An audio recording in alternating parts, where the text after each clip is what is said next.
Oi, gente, tudo bem? Hoje eu vou fazer mais um bate-papo, falar algumas coisas sobre a vida de Jesus e depois eu vou falar um pouquinho de mim, tá? Então vamos começar. Vou falar. Eu fiz um outro vídeo falando de Jesus aos 20 anos, né? Com os druidas. Vocês acho que já viram, porque já saiu no canal. Se não viram, vai lá e olhem, tá? É Jesus, o druida e Javé. Nesse mesmo livro, conta uma história que quando Jesus voltava das terras celtas, juntamente com José de Arimateia, de repente aparece, numa determinada região em que a caravana passava, aparece um cachorro latindo muito, muito furioso, muito bravo e parecendo que queria atacar as pessoas. Todos correram da caravana para pegar suas armas. Quando Jesus se dá conta, Jesus pede para que todos não façam nada, não atirem, não lancem armas contra aquele animal. E Jesus começa a se aproximar dele e primeiro ele abaixa as patas da frente, joga elas para frente e fica um pouco, a face do cachorro fica um pouco mais mansinha, mas ele continua latindo. E Jesus chega bem próximo dele, são mais ou menos 2 metros que os distanciam. Flete o joelho e se ajoelha no chão, sustentando o corpo nas pernas e nos calcanhares. E Jesus abaixa a cabeça. O cachorro para de latir, estende as patinhas assim para frente, gente, e põe o rosto ali. E Jesus baixa. E todos observando, abaixa e fica quieto. Jesus se levanta, com 20 anos, hein? E fala assim: este cachorro está nervoso porque uma pessoa que muito lhe é importante, que ele ama, está ferida. Vamos observar que provavelmente ele nos levará até esta pessoa.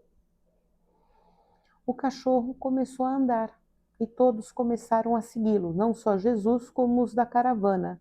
Entrando numa região um pouco com mais árvores, mais mata densa, eles encontram o tutor, o dono deste cachorro morto, cheio de ferimentos, tinha recentemente morrido, vítima de ladrões da região. E os da caravana dizem que sim, que aquela região estava com muitos ladrões. José de Arimateia começa a providenciar para que eles peguem aquele corpo. Enquanto estão ali nos preparativos, digamos assim, perante este fato inesperado, se aproximam algumas pessoas que eram de um vilarejo próximo, pessoas essas que eram parentes e amigos deste homem que foi encontrado morto. Quando o cachorro os vê, ele vai todo contente ter com os brincar com esses. E este grupo que chega é informado por Jesus e por José de Arimateia de que o parente e amigo deles foi encontrado já morto, cheio de ferimentos, e eles convidam para que eles fiquem junto com a caravana e eles providenciarão o transporte deste morto até a comunidade deles e que eles podem ir junto, podem pernoitar com eles e depois, no dia seguinte, seguirão até a comunidade, o vilarejo. O povo ali não concorda, prefere já ir, porque tem muitos aflitos esperando notícias daquele que estava demorando a chegar e que era agora o morto. Deu para compreender? Então eles foram. A caravana parou ali aquela noite, fez ali a sua morada noturna, e no dia seguinte, pela manhã, eles aprontam tudo de novo e saem, voltando para casa. Para surpresa de todos, quem é que está acompanhando a caravana por último, andando? O cachorro.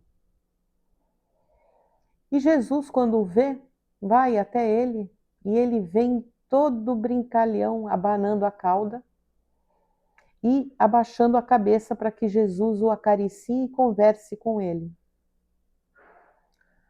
Ninguém entendeu nada. E José de Arimateia, como era o comerciante responsável pela caravana, pergunta assim para Jesus: Você pode nos explicar o ocorrido? Jesus fala: Posso. De uma maneira bem fácil, o divino, a centelha divina, ele usa a palavra divino, é a centelha divina que há no cão, reconheceu o divino que há em mim. Isto não ocorre somente com os animais, ocorre com plantas e com tudo que há de criação neste mundo. Isto muito me surpreendia quando eu era criança e agora eu já estou mais habituado. Então o cachorro ficou manso porque eu, diferentemente dos demais desta humanidade, aqui encarnada agora, sou manso, sou amável, sou amoroso e nos reconhecemos.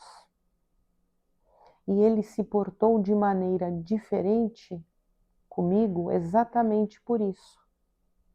Grande parte da humanidade faria o que vocês fizeram, a caravana, os membros fizeram, partiriam com armas e matariam o cachorro. José de Arimateia se espanta com esta explicação, pois ele, embora compreendesse, não tinha a capacidade de sozinho criá-la. E a caravana segue, gente, voltando para casa com o cachorrinho feliz acompanhando-os, tendo um novo dono, que era Jesus.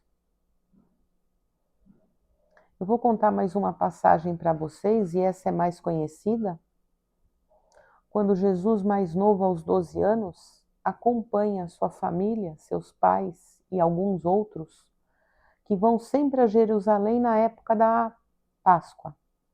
Acabado a comemoração de Páscoa, eles voltam andando para casa. No primeiro dia, eles não viram Jesus ali, mas calcularam que, como eram muitos viajantes, Jesus estava no meio dos outros, das crianças, né, e dos jovens, e não se preocuparam. Mas no dia seguinte, enquanto no trajeto de volta, se deram conta que Jesus realmente não estava ali com eles e optam por voltar. Jesus e Maria voltam a Jerusalém, procurando Jesus, e o encontram somente após 3 dias, num templo, rodeado de homens da lei, sacerdotes e de homens importantes da lei da época, conversando sobre inúmeros assuntos com eles e falando sobre física, sobre geometria, sobre metafísica, sobre esoterismo, sobre ciências ocultas, ou seja, sobre conhecimentos que era impossível um menino de 12 anos ter lido toda aquela quantidade de livros, de manuscritos disponíveis e saber tudo. E ele respondia as perguntas dos sábios da lei. E todos estavam ali maravilhados com aquele pequeno menino. E a mãe olha para ele e pergunta: Meu filho, por que você nos distanciou da gente? Ficamos muito preocupados. E ele fala: Minha mãe, onde mais eu estaria, senão na casa do meu pai, fazendo a minha tarefa, o que eu devo fazer, que é instruindo aos outros. Ele instruía os que eram instruídos da época.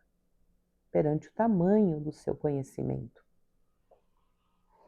Maria guardava todos esses acontecimentos com seu filho no coração. Embora não compreendesse tudo, ela sabia que Jesus era diferente, era o único dos seus filhos que, embora humano, era diferente dos demais. Agora, gente, eu vou falar algumas coisas. Os espíritos estão pedindo para eu falar algumas coisas de mim. Eu vou falar alguns fatos aleatórios que me vêm à mente, tá? Eu tenho clarividência desde criança, pequena.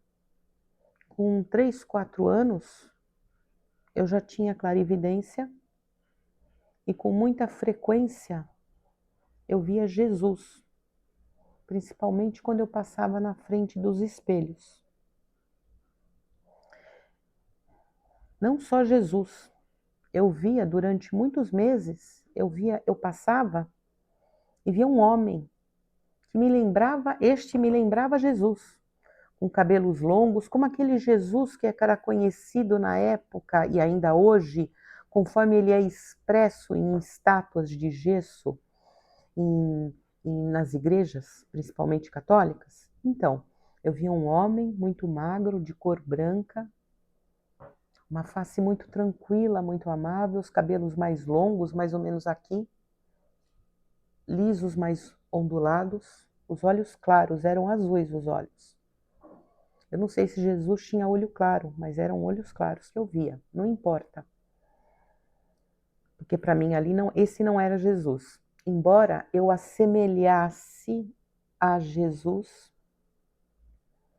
e corria e chamava minha mãe, e falava: mãe, eu estou vendo Jesus, vem aqui, vem ver comigo. Quando minha mãe chegava, eu falava: Jesus está lá, mãe. Apontava. Eu tinha 3, 4 anos, gente, no máximo 4 nessa época.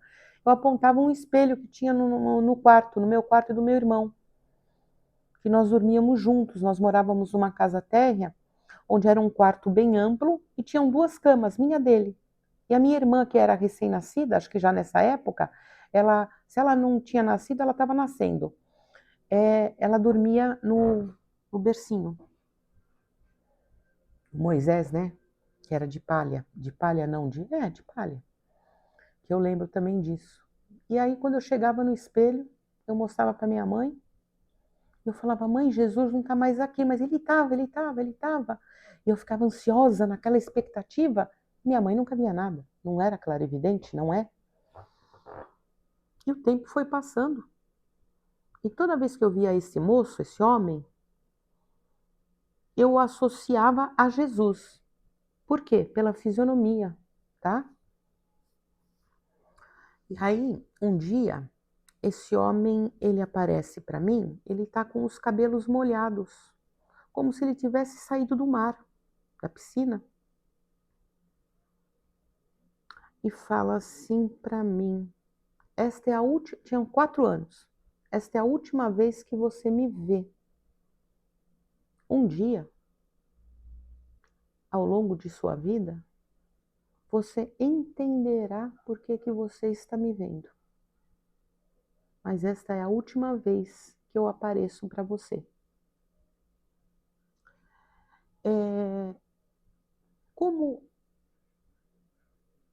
essa pessoa que eu via era de uma outra existência e me envolve alguém muito querido, muito amado, eu prefiro não dar continuidade a essa história. Só estou contando para vocês que eu era e sou clarividente e que eu já tinha a clarividência desde muito pequena. Na medicina, como eu sou médica, a minha especialidade é cirurgia, uma especialidade dentre as cirúrgicas, eu sempre usei muito a clarividência para trabalhar. Por exemplo, existiam vezes em que um paciente chegava para mim me contando algo, uma queixa,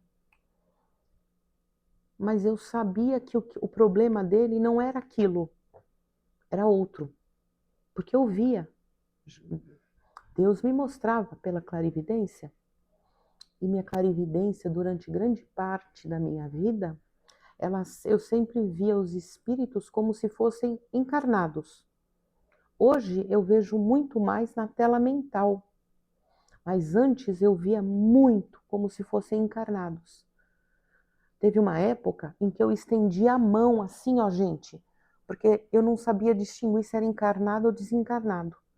Se eu esticasse a mão e tocasse alguém, era encarnado, né? Se não, era desencarnado. E era assim. Eu era jovem nessa época, 20 e poucos anos, menos do que 30. E na medicina, conforme eu estava dizendo, eu sabia e sei muitas vezes porque Deus me mostra que não é aquilo que o paciente tem. Se ele não me mostra onde tem uma lesão, onde tem algo a ser tratado, ele me direciona através, me inspirando e me intuindo, porque eu devo perguntar, e aí o paciente lembra, a pessoa lembra, né? Por exemplo, o paciente chega falando que está com gripe, mal-estar, coriza, tosse, um estado gripal qualquer. E aí eu pergunto assim, eu estou vendo e pergunto assim, me fala uma coisa, o senhor está com pigarro? Aquela sensaçãozinha que sempre tem alguma coisa na sua garganta? Aí às vezes o paciente para, fala, agora que a senhora está falando, o que você está falando é verdade. Acho que eu tenho sim, doutora. E aí, deu para entender? Aí eu pego esse fio, porque eu já estou vendo alguma coisa e continuo. Na minha especialidade, eu sou cirurgia de cabeça e pescoço. Normalmente a gente não consegue fazer o exame físico específico da nossa parte sem utilizar aparelhos. No pescoço, sim, a gente examina, põe a mão, na boca também, na cavidade bucal, mas no resto, na orofaringe, que é na garganta, na laringe, tá? Em inúmeros sítios, a gente precisa de aparelho. Muitas vezes, eu estou examinando um paciente, isso é fato comum. Eu estou examinando um doente, eu já tirei história, já sei os antecedentes, e muitas vezes eu posso sim, pela história, já presumir onde possa ter uma lesão. E aí eu estou falando muito para vocês de câncer, de lesão maligna. Então eu vou colocar o paciente sentado numa outra cadeira, que é como uma cadeira de dentista, para examiná-lo, com aparelhos que podem ser ou pelo nariz, passando, ou pela boca. E antes de eu examinar, estou preparando. Tem que ligar tudo, conectar, dar uma anestesiada com spray anestésico no doente, para ele não ter tanta náusea, porque aí ele colabora mais com o exame, facilita, é muito mais rápido. Eu vejo toda a lesão pela clarividência. Deus me mostra. Eu vejo como se fosse numa tela, é na tela mental, às vezes. Outras vezes eu vejo na minha frente, para vocês entenderem, uma imagem, uma foto que a gente amplia muito. Imagine uma foto ampliada umas 100 ou 200 vezes, ok? É isto que eu vejo. E aí eu sei dizer onde está o sítio da lesão, o subsítio anatômico dela, onde ela está, para onde ela vai. Porque na minha especialidade é comum nós escrevermos lesões neoplásicas malignas, cânceres, não só dizendo onde a lesão está, mas para onde ela vai. Por quê? Porque é uma região toda rica de estruturas e muito pequena, né? Comparando-se com o corpo todo. Então isso é muito importante para definir o tratamento do doente. O melhor tratamento. Então eu costumo ver tudo, tá? Muitas vezes quando a gente vai operar o paciente e você vai reexaminá-lo, né? Tem que olhar, confirmar. Eu já sei que a lesão mudou antes, quando eu penso no doente, tá? Ou se alguém chega para mim e fala, mas sabe o... Sei. Aí a pessoa começa a falar, eu já sei. Eu falo assim, vamos examinar? Vamos ver de novo? Vamos palpar? Vamos pôr o dedo na boca? Vamos pôr o dedo na língua, por exemplo, tá? Por quê? Porque eu já sei. Tiveram já ocasiões que operando, a gente tem intercorrências, né? Com lesões difíceis de serem retiradas e que há sangramento um pouco maior, vamos por assim. Nada em algumas vezes até aquele sangramento mais... Tá passando um avião, desculpem, é por isso que eu parei um pouco de falar. É aquele sangramento de volume maior. Então já aconteceram várias vezes, e eu lembro de uma, muito claro, que vocês vão entender. A gente estava com o pescoço aberto, fazendo uma cirurgia, e estávamos praticamente na base do crânio, que é o limite, né? O limite entre o crânio, o cérebro e o pescoço, e tinha um sangramento muito grande ali, porque ali tem um plexo venoso que faz sangrar mesmo, e sangrava muito. Sangrava tanto que mesmo com várias mãos, aspirador, com tudo disponível, a gente não enxergava. Aí eu peguei uma compressa, pus as mãos no campo, falei, vamos esperar um pouco. Fiquei ali comprimindo, pedindo para Deus, para que Ele me auxiliasse, para eu poder identificar os pontos maiores de sangramento e conseguir cessar. Isso foram instantes, segundos, 1 minuto, 2 minutos. Conforme nós tiramos a compressa, a gente voltou a se posicionar, com afastador, com tudo, e não sangrava mais. E não foi pela compressão, porque eram regiões onde a gente não conseguia fazer sangramento parar só por compressão, apertando. Tá? Aí você limpava, aspirei, e logo depois, sem fazer nada, sem cauterizar, sem ligar um vaso sanguíneo, o sangramento parava, estancava, tá? E eu via as equipes espirituais médicas na sala cirúrgica junto me ajudando. Isso não acontece somente na parte médica, mas é muito frequente acontecer, tá? Também em outras ocasiões.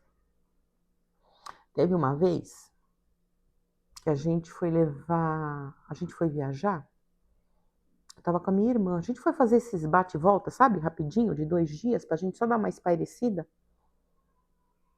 E aí nós estávamos numa determinada região de São Paulo, interior, onde nós resolvemos pegar uma dessas estradas vicinais, isolada, que tinha um que outro sítio a cada quilômetro. E nós sabíamos que era uma estrada ruim, mas nós não imaginávamos que ela tinha muitas pedras no chão. Não era pedrinha, gente, eram pedras gigantes, enormes. E que o chão, de repente, de terra batida, ele sumiu, eram buracos. E aí começou a bater, e não era minha irmã que dirigia, começou a bater aquele nervoso, aquele desespero, onde nós começamos a ver. Falei, nós vamos ficar atolados aqui, o carro vai quebrar, vai ficar parado aqui, nós não vamos conseguir sair de uma das valas. E nós vamos ter que andar. Ter que andar o quê? Acho que 7, 8 quilômetros para achar alguém. Ou se alguém cruzasse com a gente, mas era uma estrada deserta. Por quê? Porque ninguém era louco e conhecia a região. As duas loucas foram fazer isso. Aí eu me concentrei ali, gente, quietinha, me concentrei e pedi. Deus me ajude, nos ajude. Nós estávamos indo numa direção, ok? O carro aqui é assim. A minha irmã parou o carro. Gente, o carro, ele foi como se ele tivesse sido... A minha irmã continuou engatando o ré, pondo primeira, tudo, tá? Tudo. Mas o carro, eu via vários espíritos, eles fizeram assim, ó. Levantaram o carro, viraram ele e puseram ele num local onde tinha menos pedra, não sei como é que... eles tiraram as pedras. E de repente, quando a gente se dá conta, a gente não estava mais naquela região cheia de pedras gigantes e de valas. Tá? Nós não fizemos nada no carro, na verdade. Não foi a minha irmã dirigindo, não foi a sua habilidade. Foram eles, lá em cima, foram os espíritos que nos ajudaram, graças a Deus. Tá? Uma vez, estava começando o meu despertar há uns 3 anos atrás, eu fiz um procedimento cirúrgico, que eu tive uma complicação do Covid-19, anestesia geral, etc. Era um procedimento neurocirúrgico. E eu voltei da anestesia geral e comecei a me recordar o que tinha acontecido. E não consegui explicar isso por um tempo, por um bonzinho tempo. Aí eu desisti de explicar e fui deixando o tempo correr. E com o tempo correndo, eu consegui compreender. Eu me lembro que eu chegava numa região muito bonita, era tudo muito claro, muito iluminado. E eu diria para vocês que o sol era mais vibrante, mais claro, mais radiante. Eu lembro dos raios dourados, amarelo-dourados do sol. E eles refletiam-se sobre um portão branco cheio de ornamentos de ouro. Praticamente todo o portão era de ouro. E eles eram altíssimos, numa altura que me era infinita aos olhos. Eu não enxergava. Nas portas, que inicialmente estão fechadas, aparecem na minha frente. Estão Jesus, Maria de Nazaré e Miguel Arcanjo. E eles me falam assim: seja bem-vinda. E os portões se abrem. Onde eu estava, gente? Ali, nas portas do Reino de Deus. Eu demorei um pouquinho para compreender que eu estava no Reino de Deus, mas compreendi logo. E aí eu me perguntava assim: por que que eu estava no Reino de Deus? O que que eu estava fazendo lá? Estava começando, bem no início do despertar, bem, eu dizia ainda que eu estava dormindo, tá? E aí o que eu comecei a fazer? Eu sabia que tinha sido diferente. Então eu comecei a perguntar para pessoas que ou tinham sido operadas ou que ficaram em coma. E eu perguntava assim, eu queria trocar experiências, mas comigo mesmo. Então eu perguntava para as pessoas assim, vamos supor, alguém conhecido, que tinha mais amizade, eu perguntava, ô fulana, fulano, você lembra de algum, vamos supor, uma pessoa que ficou em coma durante Covid, tá? Ficou internada 2 meses, teve um período de coma, ou de sedação, dormindo. Você lembra de alguma coisa no período que você ficou na UTI? Lembro, Elma. Ou não lembro, se não lembrava, tudo bem. Elma, lembra? Lembro. Pode me contar? Posso. Todo mundo, indistintamente, e as pessoas não se conheciam, me contavam, a grande maioria, que estavam dentro de como se fosse um trem, todo com as janelas todas escuras, pretas, tá? E esse trem era desgovernado. Ele andava nos trilhos numa velocidade gigante, muito alta e desgovernado, tá? Como se fosse rumo ao precipício, ao abismo, à morte. E aí, gente, eu comecei a notar a diferença do meu desdobramento por desdobramento de muitas outras pessoas, tá? E me perguntava no início, por que que eu estava no reino de Deus? Por que que eu estava ali? Por que que eles estavam me dando boas-vindas? E por que que me permitiram lembrar disto? Realmente eram perguntas que naquela hora eu não tinha como responder, mas que depois, aí sim, eu fui tendo como responder. Numa dessas, mais para frente, numa outra ocasião, bem mais para frente, eu tinha lido já os livros de Telos, sabe? E eu li todos os livros daquela autora, da Aurélia.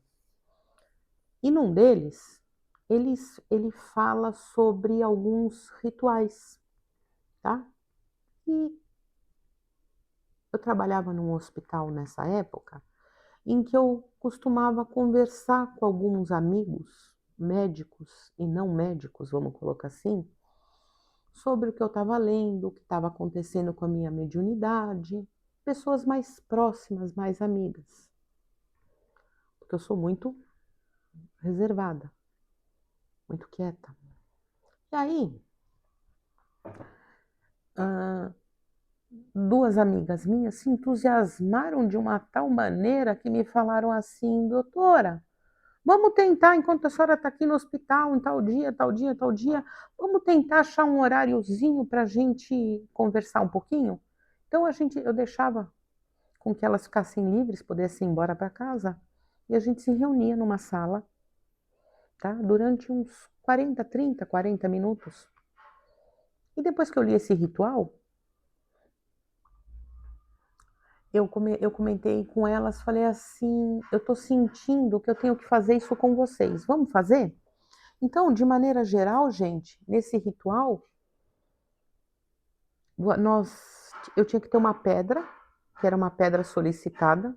Eu comprei uma pedrinha, comprei o suco de uva, não, desculpa, suco de maçã.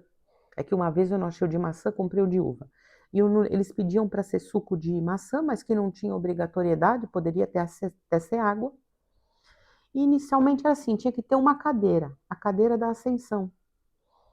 Eu sempre começava, porque elas tinham vergonha. Então a gente fazia esse ritual uma vez por mês. Fizemos algumas pouquíssimas vezes. Então, nós sentávamos e tínhamos que dizer quais eram os objetivos que a gente tinha para essa existência ainda, o que que a gente pretendia fazer e como nós almejávamos chegar aí. A seguir, então, uma fazia, sentava na cadeira com o cristal na mão, pronunciava em voz alta os seus desejos, as suas aspirações e como pretendia chegar a isso, e saía, vinha a próxima. Ao final, a pessoa que presidia, e geralmente quem presidia era eu, porque elas queriam que eu presidisse, porque eu já tinha explicado tudo para elas, elas poderiam. Então, eu presidia, vamos dizer assim, só para que vocês compreendam. A gente fazia uma oração, eu servia 3 copinhos, o meu e delas 2, com suco de maçã, punha metade do copo de suco de maçã, desses copos descartáveis de 120 ml. E aí eu falava assim que estava no momento da gente tomar o nosso líquido que estava sendo infundido com a luz da transmutação. E eu via, conforme eu fazia isso, eu via na minha tela mental inúmeros mestres ascensionados, entre eles Jesus. E, por exemplo, à medida, eles iam assim, ó, eles iam primeiro para uma delas, depois para minha outra amiga e depois para mim. Era sempre nessa ordem. Uma vez quando estava Jesus, tinha Jesus e tinha o mestre Hilarion. E tinham outros que eu não conseguia definir quem eram, ou não conhecidos a nós. Eles me falavam: está sendo dado a cada um de vocês o que cada um precisa para essa existência, tá? E aí eu ia narrando para elas para onde eles iam e o que estava acontecendo, tá? Foi muito legal isso, foi uma experiência muito rica, embora muito curta. Acho que foram umas 4 vezes, por aí. E depois os meus planos mudaram e eu acabei saindo daquele hospital, tá? Então, não demos continuidade, mas esse é um ritual que está eu não lembro o nome do livro de Telos, mas eu posso trazer para vocês, da autora de Telos, me desculpe, tá? E a gente fazia e eu achei bem interessante, tá? E quando nós fazíamos, o que eu sentia no interior era que Deus me falava que eu também precisava, não me excluo não, tá? Mas elas precisavam muito mais. E que aquilo tudo era muito importante para elas, tá?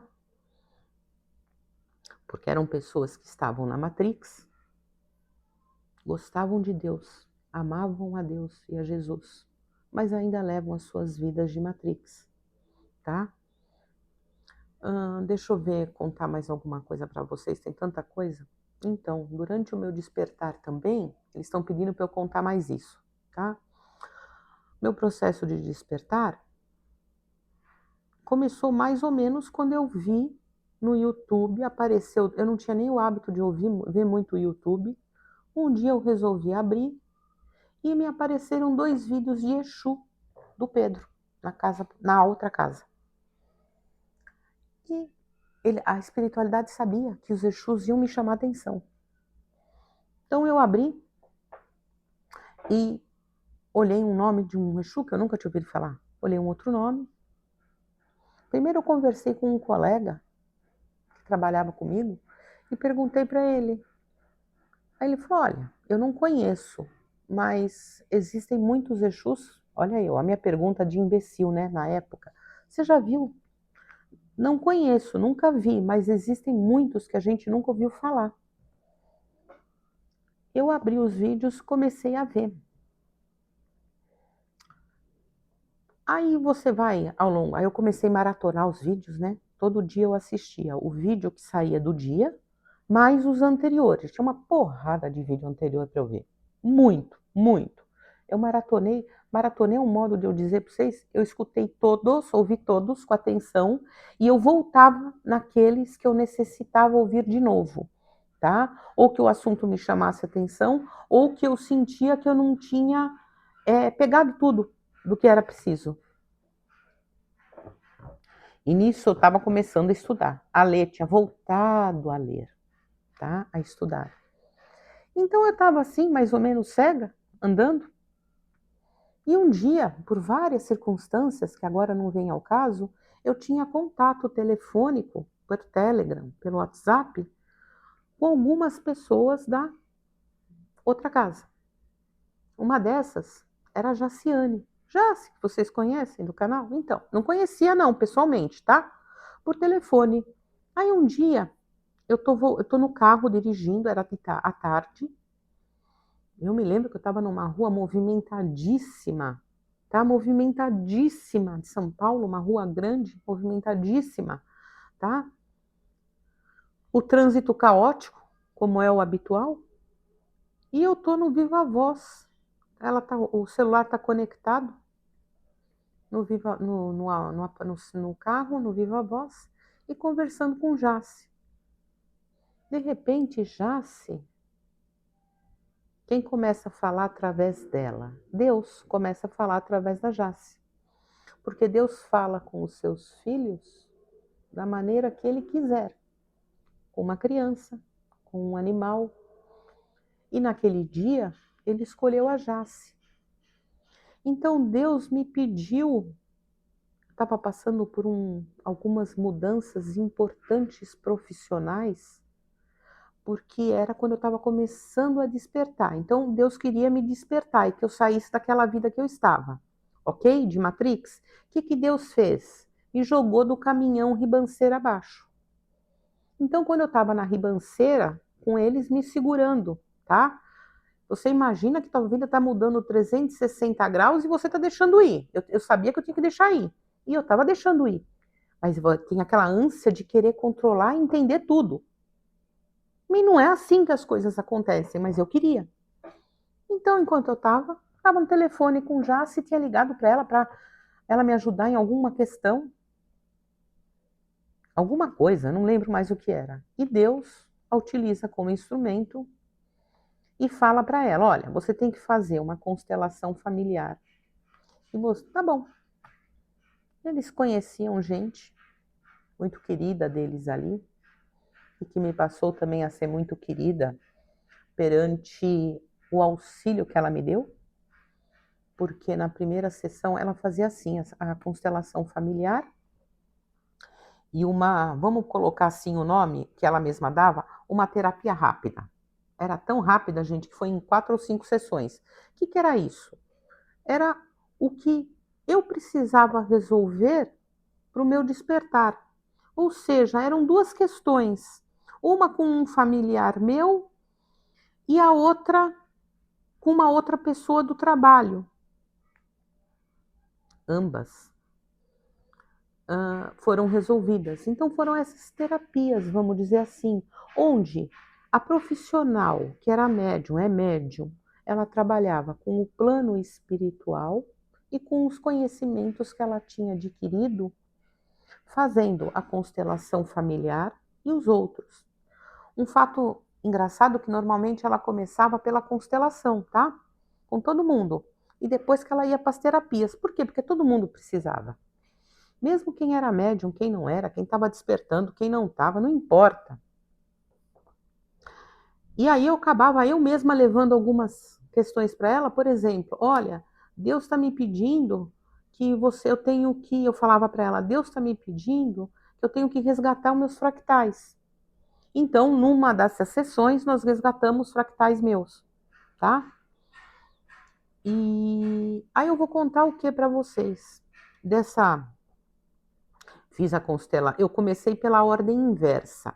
O que era a ordem inversa? Normalmente a primeira sessão era a constelação e depois vinha uma outra sessão, elas eram pelo Google Meeting, tá? Acho que ainda são pelo Google Meeting, porque essa moça querida que faz as constelações, ela é do interior de São Paulo.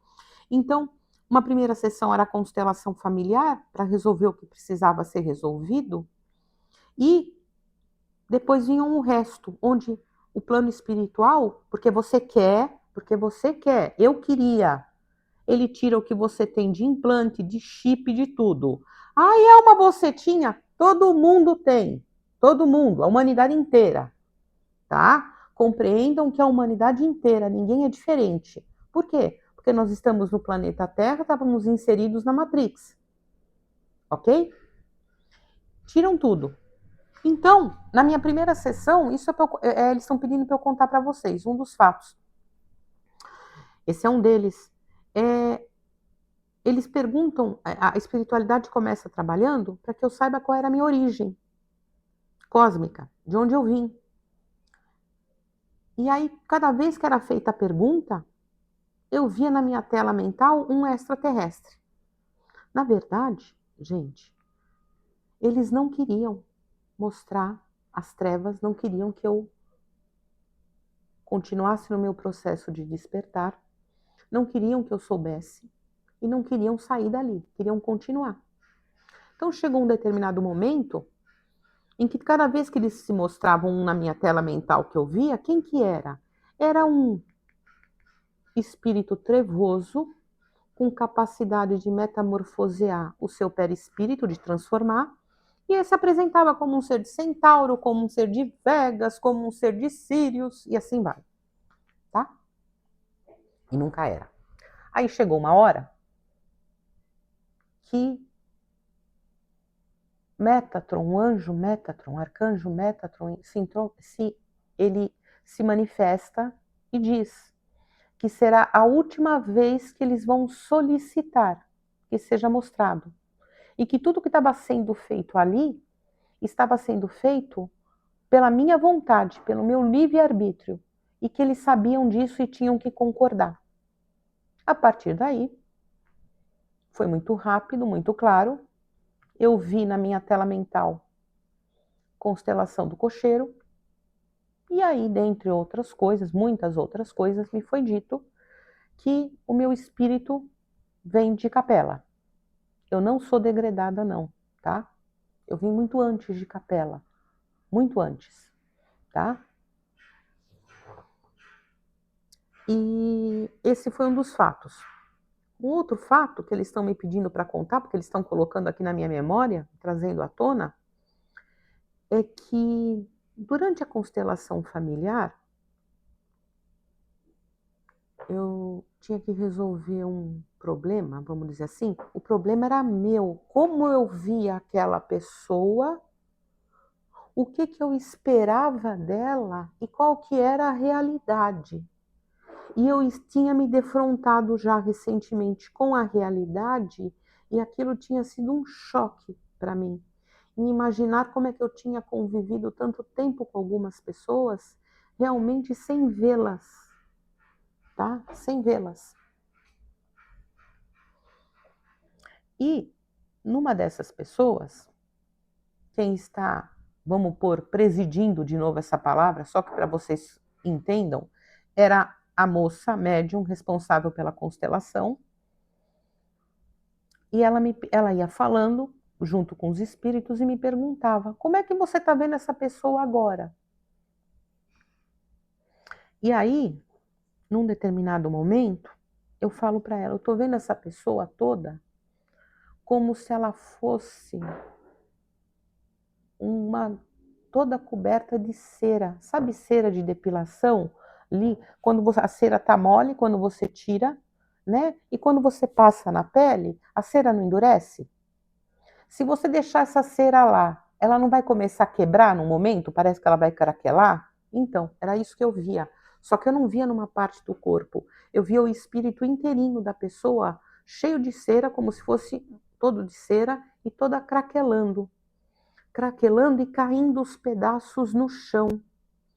Quando eu vejo aquilo e narro o que eu estou vendo, os espíritos me perguntam se eu estou compreendendo. Eu falei, não, não compreendo o que está acontecendo. Eles falaram assim: o espírito desta criatura encarnada se envergonha de como ela se comporta. Se envergonha no modo como ela se comportou com você. E é isto que você está vendo. Nesse mesmo seguir dessa sessão, esse era a outra criatura com quem eu tinha que resolver algumas coisas. E aí as coisas vão acontecendo e eu vejo sempre a postura da pessoa, da criatura, sempre olhando para baixo, ela sempre olhando para baixo. E aí a pessoa me pergunta: mudou a atitude dela? A postura dela está diferente? Os espíritos me perguntam, eu falo: não, tá igual. Não, tá igual. Sempre, nunca me olhava nos olhos, sempre olhando para baixo. E o que é que os espíritos me falaram? Que embora eu seja, é do meu espírito, tá? Eu não vejo maldade em ninguém. Todo mundo é bom. E eu acredito em todo mundo. E eu vim com este arquétipo também. Então, embora eu não visse a maldade quando eu olhava para a criatura, eu tinha que compreender que esta criatura não estava sendo sincera comigo. Ou sincero, não importa se é homem ou mulher. E que eu tinha que seguir a minha jornada sabendo quem era, sabendo as suas reais intenções, compreendendo que o que eu via era o que eu aspirava, desejava, e era completamente diferente do real, e que, embora eu não tivesse que ter ressalva nenhuma com a pessoa, como não tenho, nunca tive, eu tinha que entender que aquela pessoa não era confiável, que era por isso que não me olhava nos olhos, porque quem não deve nada te olha nos olhos, assim, ó, como eu estou olhando com vocês. Aquele que abaixa os olhos, não por timidez, não por uma pose bonitinha de uma moça jovem, é porque tem muito a esconder e não quer mostrar a sua real face. A pessoa se esconde tanto, gente, que se esconde dela mesma. Tem tanta gente achando que é um querubim ungido e que é um demônio. Vamos continuar? Várias vezes Deus já me mostrou pessoas como realmente são os seus espíritos. Determinada vez eu estava num hospital, indo embora, saindo, indo em direção ao meu carro, e aí eu vejo 2 colegas chegando, entrando no hospital, iam passar por mim, ainda não tinham passado, estavam um pouco à frente, não tinham me visto. Conforme eu olho para ambos, num deles eu vejo um grande réptil, tá? Uma cobra. E no outro, eu vejo um homem com a sua face bem vermelha, como se estivesse raivoso, os olhos avermelhados e 2 chifrinhos. Tinha um rabo, um rabinho de diabo. Então, tinha Essa foi só uma das vezes que Deus me mostrou. Eu já vi muitas vezes. E várias pessoas diferentes. Muitos diferentes. Ontem eu tive uma festa à noite. E nessa festa eu estava escutando um dos anfitriões falando, uma das pessoas ali da festa. E conforme eu olho para ela, eu vejo na minha tela mental partes do corpo desta pessoa se transformando num cheio de escama verde, tá? Parte o perispírito como humano, vamos por assim, e parte como réptil, como dragão. Vejo todos assim? Não. O telefone nunca toca, gente, daqui para cá, nunca é meu para eles, é sempre deles para mim. Deu para entender? Aí eu vou finalizar hoje, porque senão eu vou começar a falar hoje e vou acabar daqui a 2 dias, ou até mais. É muita coisa. E eu estou contando mais o que me vem à memória, que é a espiritualidade que vai pondo na minha cabeça. Fala isso, fala isso. Eu vou terminar dizendo para vocês que depois que eu fiz essa constelação e terapia, teve um dia, durante o trabalho, eu parei assim, 1 minuto para tomar um cafezinho, sabe? O celular na mão. Aí eu escutei assim na minha mente, abre o Instagram. Eu abri, comecei a olhar, pra saber o que eu estava procurando mesmo.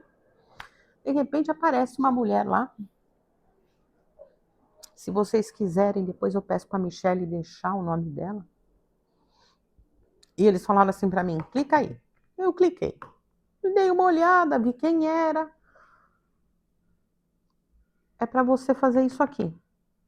Ela oferece uma série de trabalhos, vamos por assim, de trabalhos espirituais. É para você fazer isso, ó, leitura dos registros akáshicos. Por quê?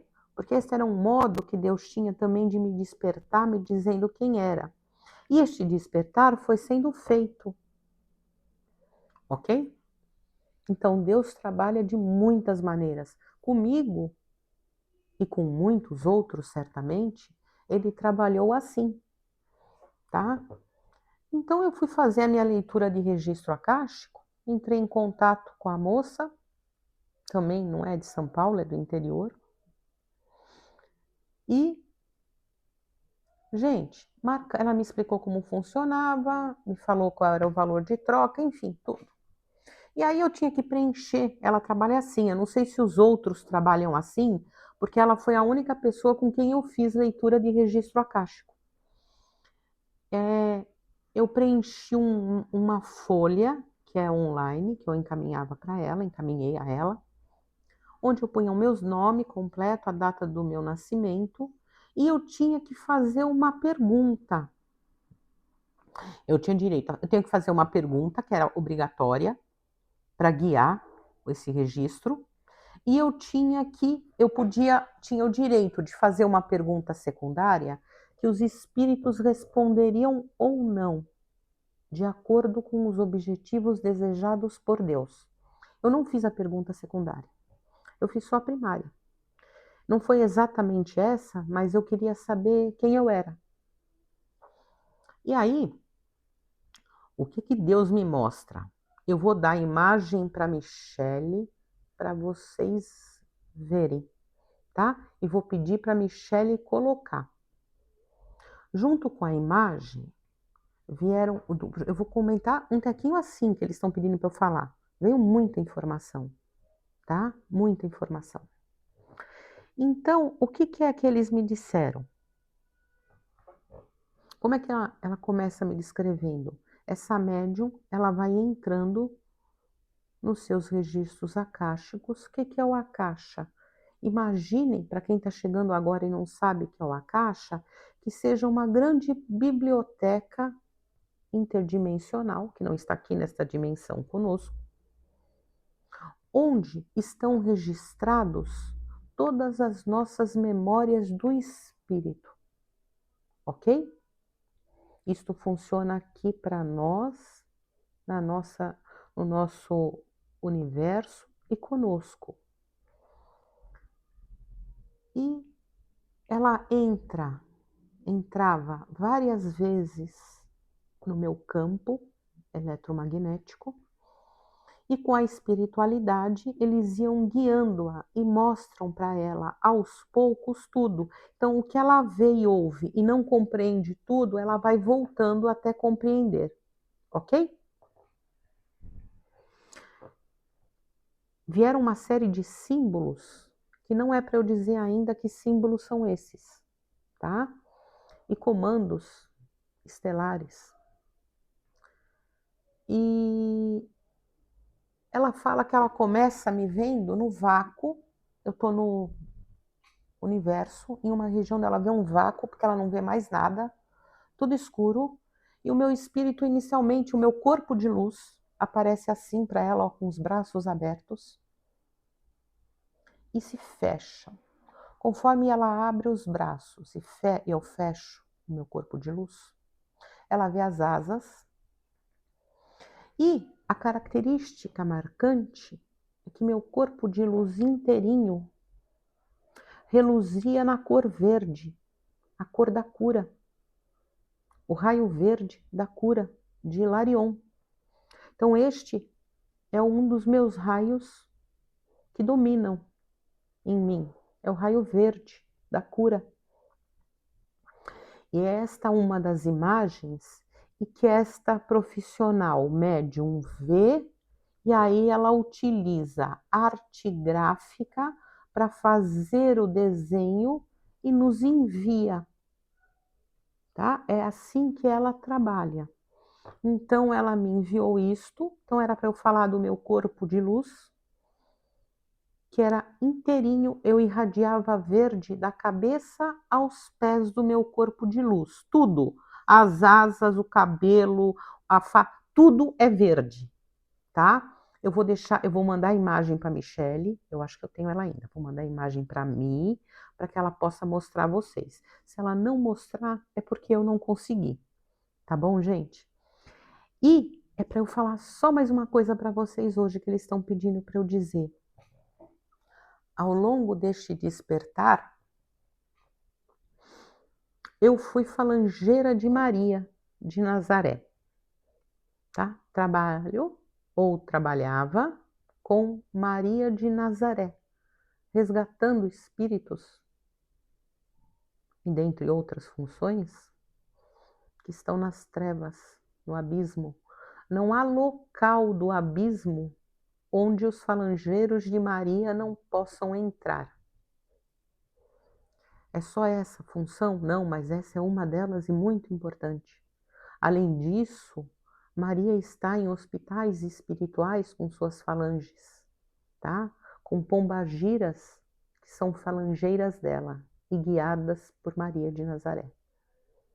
Então, é isso que é para eu dizer hoje para vocês, tá bom, gente?